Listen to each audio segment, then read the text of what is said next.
बच्चों, आज हम सीखेंगे कारक परिचय, जो आपके संस्कृत और हिंदी दोनों में ये टॉपिक बहुत इम्पोर्टेंट है। दोनों में आपके ये चैप्टर दिया गया है और ये आपकी संस्कृत ग्रामर में और हिंदी में दोनों में ये बहुत काम आता है। चलिए सीखते हैं। इसमें आपका क्या दिया गया है, ये पूरा आपका कारक परिचय दिया गया, यानी कि पूरा ये चार्ट है जिसमें आपके 8 कारक, उनके चिन्ह और उनके साथ प्रयोग होने वाली विभक्तियों को दिया गया है। जैसे आपकी पहली क्या है, कर्ता कारक, कर्ता ने। पहला क्या है, कर्ता कारक, इसका चिन्ह क्या होता है, ने। कर्ता कारक का चिन्ह क्या होता है, ने, और इसमें प्रथमा विभक्ति का प्रयोग होता है। ऐसे ही दूसरा है हमारा कर्म कारक। कर्म कारक का चिन्ह क्या होता है, को, कर्म को, और इसमें द्वितीय विभक्ति प्रयोग होती है। तीसरा है करण। करण कारक का चिन्ह है से, जिसमें कोई काम किसी के द्वारा किया जाता है, किसी की हेल्प से, इसलिए इसका चिन्ह होता है से। और से का सेंस वहाँ पर सेंटेंस में क्या आना चाहिए, उसके द्वारा कोई काम किया जा रहा हो। तो यहाँ पर करण से के द्वारा, से का सेंस आता है, ठीक है, ये से इसका चिन्ह है और इसमें तृतीय विभक्ति का प्रयोग होता है, यानी तीसरी विभक्ति का। नेक्स्ट संप्रदान कारक। संप्रदान कारक का चिन्ह क्या होता है, के लिए, किसी के लिए जब कोई काम किया जाता है तब उसमें संप्रदान कारक यानी कि चौथी विभक्ति का प्रयोग होता है। उसके बाद अपादान कारक। अपादान कारक में से आता है, जैसे आपका करण में भी से आता है, अपादान में भी से, लेकिन करण में जो से आता है इसमें से का सेंस के द्वारा में आता है, यानी किसी के द्वारा कोई काम किया जा रहा है। लेकिन अपादान कारक में से का सेंस क्या आता है, अलग होने के लिए, कहीं से कोई चीज़ अलग हो रही है, कोई व्यक्ति अलग हो रहा है, तो इस सेंस में से आने पर वहाँ पर हम अपादान कारक का प्रयोग करते हैं और इसमें पंचमी विभक्ति आती है, ठीक है। उसके बाद संबंध कारक। संबंध का, की, के। संबंध कारक में क्या चिन्ह आते हैं, का, की, के, किसी का, किसी की या किसी के, इस सेंस में आता है। किसी का किसी से संबंध शो करने के लिए ये संबंध कारक का प्रयोग होता है और इसमें षष्ठी विभक्ति आती है, यानी छठी विभक्ति, 6th विभक्ति आती है। नेक्स्ट अधिकरण कारक। अधिकरण कारक में क्या होता है, में पर, किसी के ऊपर या घर में या छत के ऊपर, इस तरीके से कोई सेंटेंस में सेंस आता है।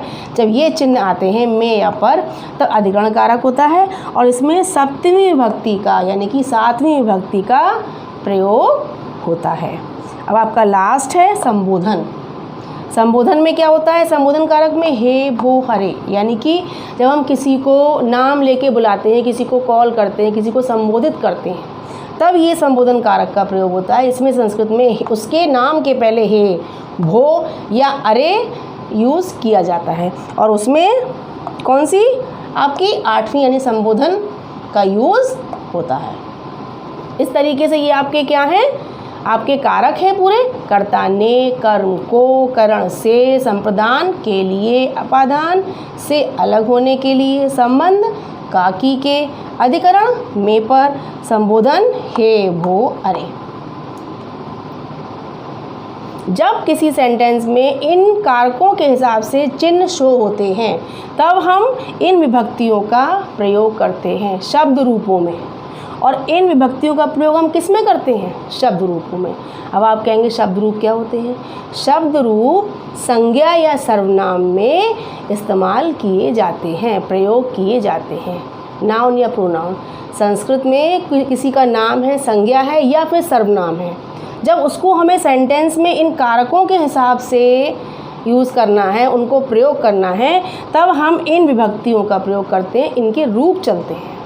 प्रथमा से लेकर संबोधन तक उन शब्दों के रूप चलते हैं, जैसे कि राम है, बालक है, छात्र है, रमा है, फल है, कुछ भी है, कोई भी संज्ञा या सर्वनाम है, उनके कारकों के हिसाब से इन विभक्तियों में रूप चलते हैं। तभी सेंटेंस बनता है। साथ में क्रियाएं होती हैं सेंटेंस में, तो क्रियाओं में क्या चलते हैं, धातु रूप। ये हमने आपको पहले समझाया था कि जब कोई वर्ब होता है, कोई एक्शन या क्रिया होती है, उनके धातु रूप चलते हैं, जो हमने आपको पहले समझाए थे। एक वचन, द्विवचन, बहुवचन, प्रथम पुरुष, मध्यम पुरुष, उत्तम पुरुष, वो होते हैं धातु रूप जो क्रियाओं में लगते हैं। और इन प्रथमा से लेकर संबोधन तक ये जो दी गई हैं विभक्तियाँ, इन्हें शब्द रूप कहते हैं। और ये संज्ञा या सर्वनाम लगते हैं। किसी किसी के नाम यानी कि संज्ञा के पहले या फिर सर्वनाम में इन विभक्तियों का हम प्रयोग करते हैं, तब हमारा सेंटेंस बनता है। चलिए आज हम प्रथमा विभक्ति को पहले क्लियर करते हैं। प्रथमा विभक्ति यानी कि कर्ता कारक, जिसका चिन्ह क्या है, ने। इसको पहले हम क्लियर करते हैं। फर्स्ट आपकी क्या है, प्रथमा विभक्ति। प्रथमा विभक्ति यानी कि कर्ता कारक और उसका चिन्ह क्या होता है, ने। ठीक है। अब इसमें जो शब्द रूप चलते हैं प्रथमा विभक्ति में, पहले उसको हम क्लियर करते हैं, तभी आपको इसके सेंटेंस बनाने में आसानी होगी। ठीक है। अब प्रथमा विभक्ति में जो शब्द रूप चलेंगे वो उसमें क्या होगा, सबसे पहले एक वचन, द्विवचन, बहुवचन। जैसा कि आपका धातु रूप में होता है, ऐसे ही शब्द रूप में है कि एक वचन, द्विवचन, बहुवचन, यानी एक, दो और बहुत सारे। अब इसमें जैसे हमारा संज्ञा है राम या बालक, कोई भी ले लीजिए आप। हमने राम लिया है, राम हमारा क्या है, किसी व्यक्ति का नाम है, यानी कि नाउन है, संज्ञा है, तो उसमें हमारे शब्द रूप चलेंगे, धातु रूप नहीं चलेंगे। ठीक है। अब राम शब्द का एक वचन में शब्द रूप क्या होगा, रामः। उसमें दो विसर्गे लग जाएंगी, दो डॉट यानी विसर्गे, जो संस्कृत में हलंत और विसर्ग मेन होते हैं। इसमें आपका राम शब्द में एक वचन में क्या हो जाएगा, रामः, यानी एक व्यक्ति। ये कर्ता कारक यहाँ पर ने का सेंस है, रामः यानी राम ने। एक वचन में क्या हो जाएगा, रामः, दो मतलब राम ने। और उसके बाद द्विवचन में रामऊ, यानी कि दो रामों ने। यहाँ पर आपका द्विवचन यानी कि आपका कारक तो चिन्ह तो वही रहेगा, ने। एक वचन में भी ने आएगा, द्विवचन में भी और बहुवचन में भी, लेकिन इनके तीनों के रूप अलग अलग होंगे। रामः एक वचन में, रामऊ द्विवचन में, दो को शो करने के लिए, और बहुवचन में रामाः यानी कि अनेक को शो करने के लिए। और इनका चिन्ह क्या रहेगा, ने ही रहेगा। अब इसको हम एग्जाम्पल से भी समझते हैं। जैसे आपका सेंटेंस है कि राम लिखता है। ठीक है। अब राम लिखता है में राम हमारा संज्ञा है, संज्ञा है, और राम लिखता है का सेंस क्या आ रहा है, यहाँ बीच में हमारा ने, राम करता है, सब्जेक्ट है, तो राम ने का सेंस आ रहा है कि राम ने ही तो लिखा, कर्ता ने तो काम किया, यानी कि राम ने काम किया, यानी कि हमारा यहाँ पर कर्ता कारक शो हो रहा है, राम यानी कि राम ने। तो हम राम में कौन सी विभक्ति लगाएंगे, एक वचन की, प्रथमा विभक्ति का एक वचन लगाएंगे, यानी कि रामः। क्या हो जाएगा, रामः, यानी कि राम ने। ने का सेंस है, जो ने आपका यहाँ पर इनविजिबल है, लेकिन उसका सेंस यहाँ पर ने आ रहा है। फिर लिखता है। अब लिखता है क्या है, ये आपकी क्रिया है, वर्ब है, यानी अब इसमें क्या चलेंगे, धातु रूप। क्या चलेंगे, धातु रूप। तो जब आपका राम एक वचन का है तो हम क्रिया भी एक वचन की ही लगाएंगे, यानी कि क्या होगा, पठति पठता पठंती आपने सीखा था, ऐसे ही लिखति लिखता लिखंती। तो राम लिखता है, रामः लिखति, ये आपका सेंटेंस बनेगा। ये रामः तो हमने कर्ता कारक के हिसाब से हमने प्रथमा विभक्ति का एक वचन लगाया, और क्रिया को हमने कर्ता के हिसाब से लगाया कि जब हमारा कर्ता एक वचन का है तो क्रिया भी एक वचन की होगी। हम जो कारक समझ रहे हैं वो हमें इसमें देखना है। हमने रामः में ने सेंस आ रहा है, ने चिन्ह शो हो रहा है, इसलिए हमने एक वचन का इसमें रूप लगाया है। ठीक है। अब हमारा नेक्स्ट एग्जाम्पल क्या है, दो बालक पढ़ते हैं। अब दो बालक का सेंस क्या हो रहा है, द्विवचन, यानी प्रथमा विभक्ति का द्विवचन, यानी कि दो संज्ञाएं, यानी कि दो बालक यानी कि दो संज्ञाएं शो हो रही हैं। तो दो बालक में क्या हो जाएगा, अब हमें इसमें हमारा रामः रामऊ, द्विवचन हमारा रूप क्या है, रामऊ, तो हमारा इसमें क्या हो जाएगा, बालकऊ।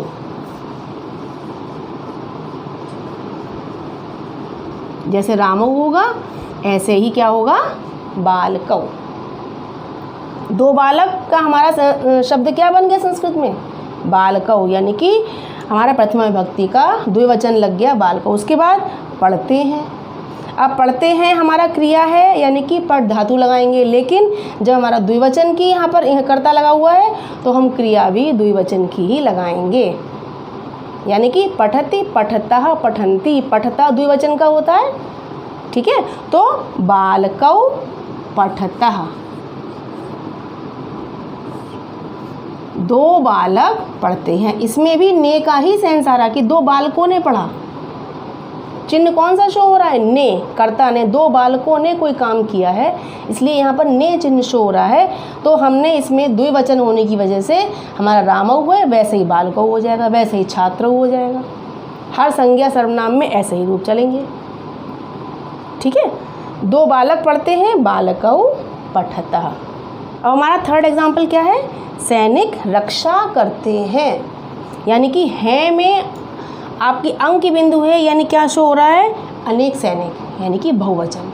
जब बहुवचन शो हो रहा है तो हम बहुवचन ही देखेंगे। यहाँ पर प्रथमा विभक्ति का बहुवचन हम देखेंगे, यानी कि अनेक। यहाँ पर अनेक शो होगा तो हम तुरंत बहुवचन की तरफ देखेंगे। एक वचन, द्विवचन, बहुवचन। रामः, रामौ, रामः। ऐसे क्या हो जाएगा? सैनिका, सैनिकौ, सैनिका, ठीक है। तो हमारा इसमें यहाँ पर क्या हो जाएगा? सैनिका, ठीक है। अनेक सैनिक, अनेक सैनिकों ने, सेंस क्या आ रहा है? ने का ही चिन्ह आ रहा है। अनेक सैनिकों ने रक्षा करते हैं। इसके रूप कैसे चलते हैं? रक्षति, रक्षतः, रक्षन्ति। जैसे हमारे रूप चलते हैं पठति, पठतः, पठन्ति, ऐसे चलते हैं रक्षति, रक्षतः, रक्षन्ति।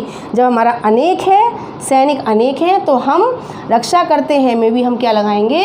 क्रिया बहुवचन की ही लगाएंगे, यानी कि रक्षन्ति, रक्षति, रक्षतः, रक्षन्ति। तो हम क्या लगाएंगे? रक्षन्ति।